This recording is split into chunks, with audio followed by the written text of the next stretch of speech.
people will want to thrive, people want to show themselves, people want to progress, people would align with your values and deliver their best. A culture should be driven by the founders of the company. The fact that the founders should believe in that is something very, very strong. I feel that first of all, you're setting up the culture. It should be from the very, very top, right? How they want it to be set. The first thing is people need to feel safe. In an organization, if they never feel safe,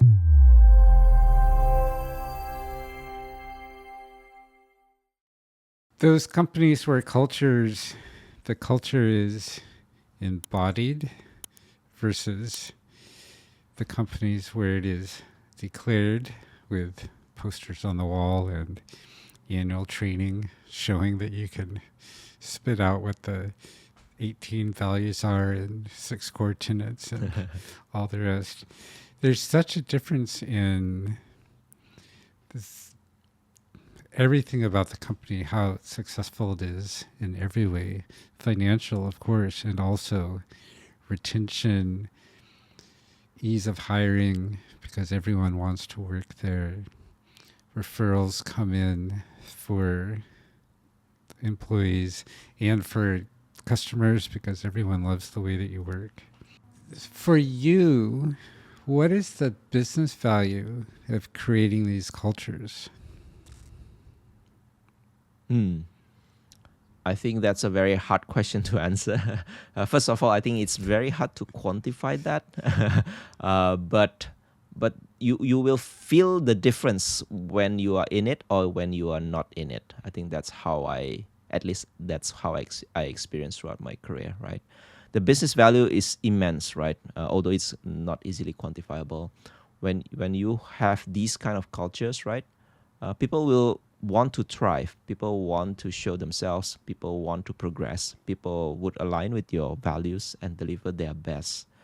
Simply again, because if we maybe refer to like the Maslow's hierarchy, right?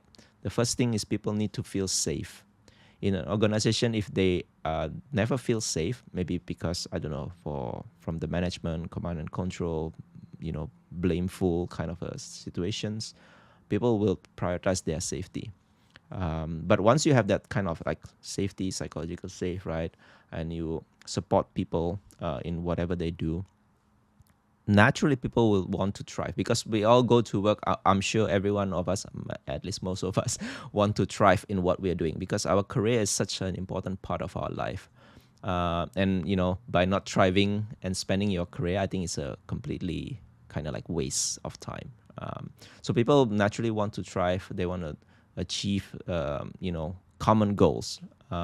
So when you have that kind of culture, I believe the business value is very tremendous because imagine if once people start aligning to the goals, bringing themselves up, right, showing their skills and collaborating with others. I think that's also one key aspect, right? If you collaborate more, I think the impact will be tremendous. Yeah.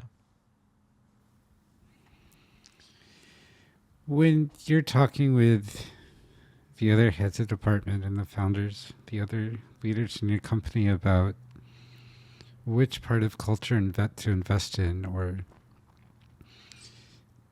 making trade-offs between investing in this part of culture versus that part of engineering versus that marketing campaign, how do you weigh all those different aspects and decide how much to invest where this time? Mm-hmm. Well, again, this is also a very difficult question to answer because many people will have their own ways of setting up the culture. But I learned this great thing as well throughout my journey is that a culture should not be determined by all the leaders and executives within the company. A culture should be driven by the founders of the company, right?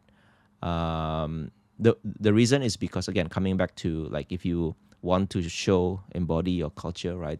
The fact that the founders should believe in that is something very, very strong, right? So if you can set, I don't know, 10 values, but the leaders never embody that, the founders never believe in that, So what's the point in setting those values? So I think that's the first thing, right? Because the founders would determine the people that they hire. So if the values come from them, naturally they hire people that can embody those values. And the more it trickled down, right, I think the stronger the values become. So I feel that first of all, yeah, setting up the culture, it should be from the very, very top, right? How they want it to be set. And obviously within your departments, within, for example, engineering, you can kind of like have a subculture because there could be some technical aspects that you want to set as culture, maybe standards, maybe the way of doing things. Yeah, again, the same. The leaders can also set the values that align with the top values as well. So I think that's maybe my interpretation of making a great culture in an organization. Yeah. When you, the founders, people on your team, your peers across the company have different understandings of what a particular part of the culture means, or how to inhabit the culture in this particular instance, how do you work through those conversations? Yeah, again, another difficult question. Yeah, I guess people interpret things differently. Right, when you say courageous, right, for example, just picking one example as a value. Courageous for one person can be different with courageous with other person, especially introvert versus extrovert, right? For the introvert, doing something, I don't know, doing public speaking itself could be the most courageous thing that they ever done in their life, right? But maybe for the extrovert, this is like very easy to do. So I think aligning that expectations is very important, right? And this may be coming back to the performance. How do you do performance review within the organization?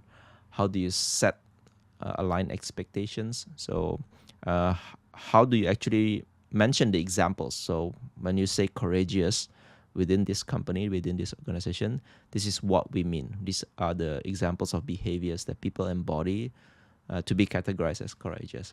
I think that is very important to set, because otherwise, if you let it be interpreted by by people, you would tend to have misinterpretation, misalignment, and people feel it's not fair.